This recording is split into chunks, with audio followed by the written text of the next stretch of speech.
Hello, this is AnlineOffline. Welcome back to another casual quick guide to Call of Duty Mobile. For today's video, we'll be covering the UL736.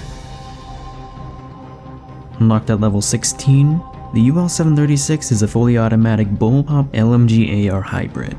It's based on the British SA-80 program, which consists of the L85 standard issue rifle and the L86 light support weapon, both of which have appeared in the Call of Duty franchise.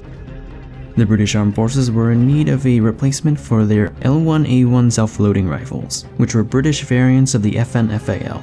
This newer British rifle would take inspiration from Enfield's earlier EM-2, which fired an intermediate 280 British cartridge, but the Americans vetoed its adoption, claiming that this cartridge didn't have the necessary stopping power.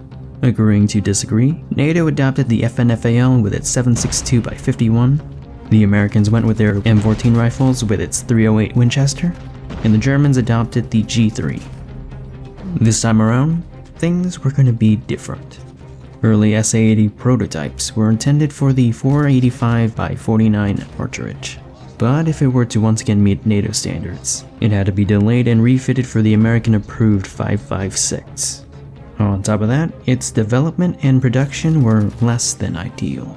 It was developed by an engineering team inexperienced in firearms, and when Enfield was being sold to British Aerospace, the workers at Enfield realized that they weren't going to keep their jobs after the transition.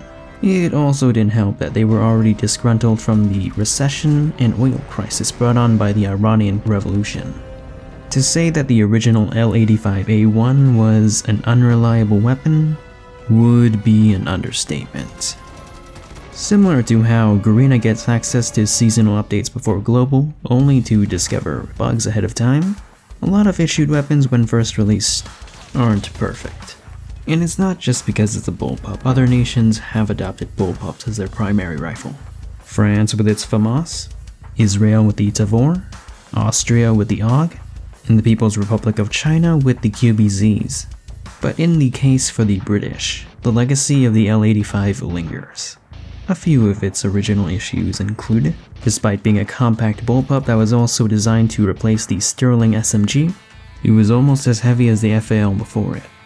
The position of the mag release was inconvenient and would sometimes drop the mag if accidentally brushed up against. The magazines were made of aluminum. Lightweight and corrosion resistant, yes, but soft enough to deform if gripped too hard. When it first saw action in the Gulf War, it was prone to jamming because of sand. The plastic furnishing was prone to falling apart, as was the case with the rest of the weapon. It was right-handed only. For a first world country, that's not a good look. Rather than ditch the weapon system and adopt a replacement, in 2000 Heckler & Koch was brought in to improve it. Unable to procure native funds after German unification, H&K was sold to British Aerospace. With the task ahead of them, H&K essentially had to reinvent the weapon as the A2 variant. Since then, it's been viable with very few complaints. In fact, instead of bidding for a newer modern rifle like its fellow great powers, the British have once again opted to upgrade the SA-80 to its A3 variant. As for what became of the L86, even though it was a light support weapon, it used the same magazines as its AR counterpart. In real life, it does not have the 100-round suppressive fire that it does in Modern Warfare 2 and 3. It was later reassigned as a DMR before being phased out in 2019. Base damage per shot is moderate, killing in 4 shots up close and 5 to 6 from afar. The fire rate is a bit on the slower end at 620 rounds per minute. This gives you a time to kill that's comparable to passive weapons like the Odin, the ICR, LK-24, KN-44, and PKM, with an effective range of 55 meters. Recently, the UL received a buff to its body multipliers, allowing it to potentially 3-shot. Be warned, this is only if you land shots to the chest or arms, which can be tricky from farther away or with hipfire. Mobility is an intermediate between the AR and LMG class. And also, like its real-life self and Modern Warfare 2019 counterpart, it has a small 30-round base mag. Other than that, I've found that the stats page for the UL736 is quite reliable this time, except for the bullet spread stats, which I don't really understand yet. Earlier this year, the UL was one of the least accurate weapons in this game, Then it received a 10 to 20% buff a couple seasons ago, but it's still below average.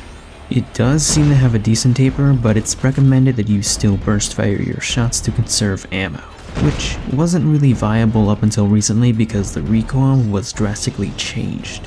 From taking the shape of Somalia in 2021 to being comparable to a pre-buff task force peacekeeper, the current recoil is low with some horizontal sway.